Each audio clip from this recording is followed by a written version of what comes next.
Баршаңызға қайырлы күн. Бүгін сіздерге судың пайдасы туралы әңгімелейтін боламын.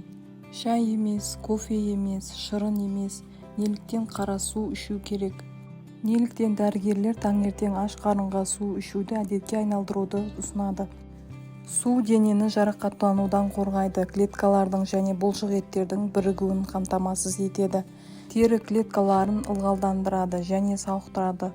Ас қорытуда жоғарыдан төмен қарай ретімен астың қорытылуын сіңірілуіне және де ең соңында қалдықтардың шығуына дейін судың міндеті орасан зор. Адам организмі бір тәулікте шамамен 1,5-2 литр су жоғалтады. Сондықтан адам күніне сонша су ішіп отыруы қажет. Таңертең аш қарынға су ішуді әдетке айналдырған дұрыс. Мидан бастап асқазанға дейін денедегі бүкіл мүшелердің су қажеттілігі бар. Сондықтан мол су ішіп денедегі су жетіспеушілігінің алдын алу керек. Кофеинсіз кофе, шай немесе шекерсіз табиғи сусындар, сумен араласқан жеміс шырындары және басым бөлігі судан тұратын қарбыз сияқты өнімдер де құрамында карбонгидрат немесе тұз мөлшері көп болмаса су орнына өтеді. Кофеинді шай, кофе, кола секілді сусындар денедегі су жетіспеушілігін одан да арттыратындығы үшін қосымша тағы су ішу керек. Судың денеге пайдалары. Дене температурасын тұрақтандырады, азық, қалдық және оттегі тасымалдайды. Бүйрек және бауырдағы қалдықтарды тазалайды. Витамин және минералдардың тарауын қамтамасыз етеді. Денені жарақаттанудан қорғайды. Клеткалардың және бұлшық еттердің бірігуін қамтамасыз етеді. Тері клеткаларын ылғалдандырады және сауықтырады. Денеде болатын күніне 2-4 литр су шығынның орнын қайта толтырып тұру қажет. Ересек адамның денесінде 40-50 литр су болады.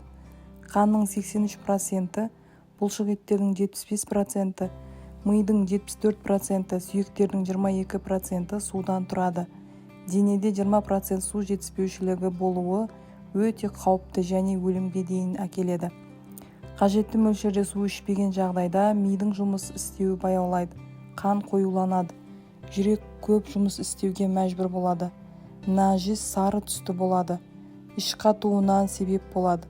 Су жетіспеген жағдайда мыналар болады: бас ауруы, бас айналуы, шаршау және әлсіздік, ойдың тынықтығы бұзылады, тәбетсіздік. Биік жерлерде ауа ыстық және нәмді болса, грипп немесе температура болған кезде тұтынатын су мөлшері көбірек болу керек. Осы орайда бал қосылған жылы судың пайдасын айта кету керек. Денсаулықты қалпына келтіретін тағы бір қарапайым әдіс аш қарынға бал қосылған жылы су ішу. Бал қосылған су несімен пайдалы және оны қалай ішкен дұрыс? Бал қосылған жылы су ең әуелі организмде табиғи процесті жандандырып, асқазанның жұмысын белсенді етеді. Кейбір мамандар алдымен аш қарынға су ішіп, сосын барып бал қосылған жылы су ішуге кеңес береді. Тағы бір айта кетерлігі, суды емдік мақсатта пайдаланатын болсаңыз, қайнатылмаған су ішу керек.